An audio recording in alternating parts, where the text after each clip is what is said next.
پاس بیٹھتے ہیں، بزرگوں کے پاس بیٹھتے ہیں، دین والوں کے پاس بیٹھتے ہیں، تو وہ ہمیں شروع میں ہی یہ کہتے ہیں کہ کوئی بھی عمل اچھا کیسے ہوگا.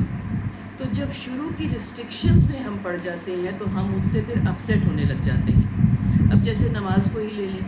اللہ کا حکم ہے کہ آپ نے وضو کرنا ہے اور آپ نے نماز پڑھنی ہے. آپ کو پانی میسر نہیں ہے تو آپ تیمم کر سکتے ہیں.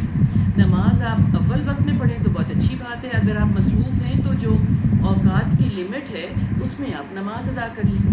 اگر آپ نہیں کر سکتے تو آپ دوسری نماز کے ساتھ ملا کے کر لیں. اگر آپ کی چند نمازیں قضا ہو گئی ہیں تو آپ ساری ملا کے پڑھ لیں. سفر میں ہیں تو تھوڑی پڑھ لیں، وغیرہ وغیرہ. بہت سے احکامات ہیں نا.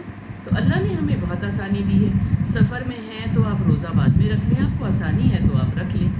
اور اگر آپ کی استطاعت ہے تو آپ حج عمرہ کر لیں، اور استطاعت نہیں ہے تو نہ کریں. اور آپ کی جائز کمائی کے اوپر جتنے آپ کے اوپر اخراجات ہیں، جو فرائض ہیں، جو آپ کی ضروریات ہیں، وہ آپ ان کو پہلے ادا کریں اور پھر آپ لوگوں کی مدد بھی کریں، اور پھر جو آپ کو باقی کچھ حج عمرہ کرنا ہے وہ بھی کریں. مگر صرف بات یہ ہے کہ ہمارے بڑے ہمیں بہت پیار سے چاہتے ہیں نا کہ ہم چیز میں پورا گڑ ڈالیں، ہم اچھے سے کریں. مگر وہ یہ ان کو سمجھ میں نہیں آتی کہ جب ہمیں وہ بہت اچھے سے کرنے کو کہتے ہیں نا، تو جو ہم اس طرف ابھی آ ہی رہے ہوتے ہیں نا، ہم گھبرا جاتے ہیں کہ میرے کپڑے صاف نہیں ہیں، اب میرا وضو صحیح طریقے سے نہیں ہو رہا، اب میں تیمم کیسے کروں، اب ٹائم نکلا جا رہا ہے. کئی دفعہ لوگ پوچھتے ہیں نا کہ جیسے ہمارے بڑے پوچھتے ہیں کہ نماز کا ٹائم ہے، تو میں نے ہمیشہ باہر دیکھے بغیر کہا ہے کہ ہاں ہے، تاکہ جو اس وقت سجدہ کرنا چاہ رہا ہے اگر اس وقت میں ایک بھی سجدہ اس کا ہو گیا تو قبول ہو جائے گا. یہ مجھے نہیں کہنا کہ نہیں نہیں ٹائم تو نکل گیا، تم نے یہ کیا کیا.